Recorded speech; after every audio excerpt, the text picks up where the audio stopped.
Constipation बार बार हो जाती है, यानी पैखाना क्लियर बार बार नहीं होता है, जिसके वजह से हर्निया हो सकती है। इसलिए दोस्तों आज हम लोग जानेंगे कॉन्स्टिपेशन का ट्रीटमेंट क्या है, यानी पेट साफा होने का इलाज क्या है। हेलो दोस्तों, अगर किसी व्यक्ति को पेट साफ ठीक से नहीं होता है तो उस आदमी को कई तरह की बीमारी होने लगती है।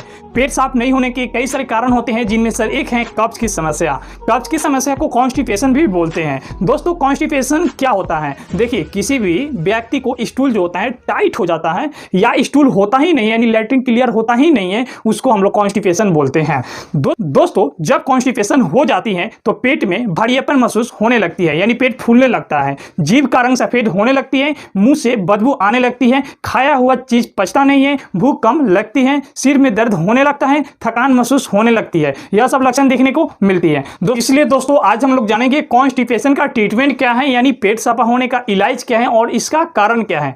साथ में हम आपको घरेलू उपाय भी कुछ बताएंगे जिससे कॉन्स्टिपेशन की समस्या दूर हो सके। दोस्तों अगर किसी आदमी को कॉन्स्टिपेशन बार बार हो जाती है तो हर्निया जैसे समस्या हो सकता है। इसमें होता क्या है, देखिए कॉन्स्टिपेशन में होता क्या है कि जब भी प्रेशर लगाना पड़ता है, कॉन्स्टिपेशन में प्रेशर लगाना पड़ता है। अब प्रेशर लगाने से शरीर का कोई भी अंग बाहर आ जाती है तो वही हर्निया हो जाती है। यानी झिल्ली जो होता है ना, अंदर पेट के अंदर झिल्ली होता है, जो कि प्रेशर लगाने से कोई भी अंग झिल्ली को तोड़ देता है तो हर्निया होने लगती है। तो जब हर्निया हो जाती हैं तो चलने में परेशानी होने लगती है। जानते हैं क्यों होता है? क्योंकि दर्द ज़्यादा होने लगती है। जब दर्द होता है तो चलने में परेशानी होने लगती है, और जब दर्द होता है तो उल्टी होने लगती है। दोस्तों कॉन्स्टिपेशन होने से बहुत सारे कारण होता है, यानी पेट साफ नहीं होने का बहुत सारे कारण होता है। उनमें से एक है पानी की कमी। जी हाँ, अगर आप पानी कम पीते हैं तो कॉन्स्टिपेशन होना संभव है, क्योंकि देखिए खाना को पचाने में पानी की जरूरत होती है। अगर पानी कम पीजिएगा तो कॉन्स्टिपेशन होगा ही होगा।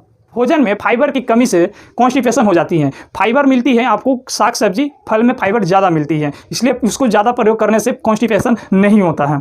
शरीर से कोई भी काम नहीं करने से भी कॉन्स्टिपेशन होता है, इसलिए आप लोग काम जरूर करिए, ठीक है। टहलिए, खाना खाकर कम से कम टहलिए और शरीर से मेहनत करिए। इससे क्या होगा कि खाना बहुत जल्दी पचेगा। और गर्भवती महिला को भी कॉन्स्टिपेशन होने की संभावना हो जाती है। जानते हैं क्यों होता है? क्योंकि महिला में जो है एस्ट्रोजन और प्रोस्टेरोजन हार्मोन होता है, जिसके वजह से कॉन्स्टिपेशन होने लगती है। लीवर में किसी प्रकार का दिक्कत हो जाती है तो कॉन्स्टिपेशन हो जाती है। इसलिए लीवर को आप लोग बहुत मजबूत बना कर रखिए, कि लीवर जो है शरीर का दूसरा महत्वपूर्ण अंग होता है, इसलिए लीवर को आप लोग मजबूत बना के रखिए, ठीक है। दोस्तों एक बात याद रखिएगा कि अगर चिंता तनाव ज़्यादा करिएगा तो कॉन्स्टिपेशन होने की संभावना ज़्यादा हो जाती है। जानते हैं क्यों? क्योंकि हम लोग को जो ब्रेन में हाइपोथैलेमस होता है, जो कि भूख को कंट्रोल करता है, अगर वह सही से काम नहीं करेगा तो क्या होगा? कॉन्स्टिपेशन होने लगेगा।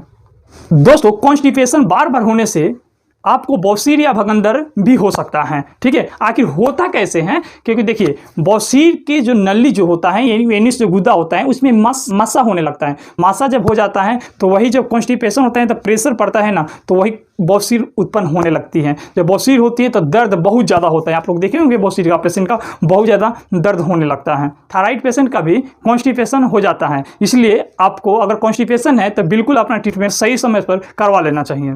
दोस्तों अगर आपको कॉन्स्टिपेशन हो जाए तो घर पर कैसे इलाज कर सकते हैं? देखिए सबसे पहले जो मेडिसिन आता है वो आप बहुत सस्ता में मिलेगा आपको, वह जिसका नाम है डुल्कोप्लेक्स। जी हाँ, डुल्कोप्लेक्स जो है बहुत बढ़िया मेडिसिन है, जो कि 2 गोली रात में सोते समय 1 गिलास सुसुम पानी के साथ आप उसको खा सकते हैं। लेकिन एक बात ध्यान रखिएगा कि जब भी डुल्कोप्लेक्स जब खाइएगा ना तो आपको पेट में जो है ऐठन की तरह महसूस होगा, तो उससे नहीं बिल्कुल घबराना है। किसी में देखा गया है, और जो है आपको स्टूल जो है और 3 से 4 बार हो सकता है। इससे बिल्कुल आप लोग को टेंशन नहीं लेना है। आप चाहें तो कैम्प चूर्ण या पेट साफा भी आप ले सकते हैं, इनमें से दोनों में से कोई भी एक ले सकते हैं, ठीक है। इससे भी पेट साफा हो जाता है। इसका जो डोज है आप 4 से 5 ग्राम तक पहले डोज आप लेकर देखें क्या पोजीशन हो रहा है, ठीक है। और इसके बाद अगर आपको देखिएगा कि काम कर रहा है तो और नहीं लीजिएगा, उतने पर हो जाएगा। अगर काम नहीं करेगा तो और ले लीजिएगा, यानी 1-2 ग्राम बढ़ा लीजिएगा, इससे काम करने लगेगा। दोस्तों एक बात याद रखिएगा कि स्टूल बिल्कुल ना हो, पूरा टाइट हो गया हो, तो आपको लास्ट में एनिमा का प्रयोग करना पड़ेगा। एनिमा होता क्या है कि एक पाउच की तरह होता है, जिस तरह देख रहे हैं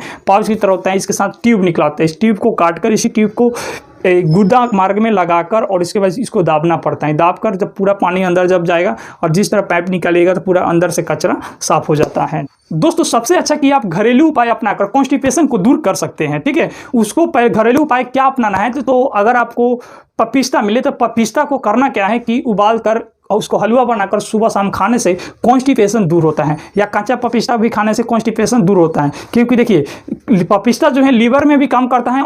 दोस्तों आप चाहें तो काला नमक और नींबू मिलाकर गर्म पानी के साथ पीने से कॉन्स्टिपेशन दूर हो सकता है। एक गिलास सुसुम पानी में 1 चम्मच शहद मिलाकर रात को पीने से कॉन्स्टिपेशन की समस्या दूर हो जाती है। इसलिए दोस्तों इसका प्रयोग आप लोग कर सकते हैं, शहद वाला। ठीक है, तो चलिए दोस्तों हम लोग नेक्स्ट वीडियो में मिलते हैं। इसके लिए नमस्कार।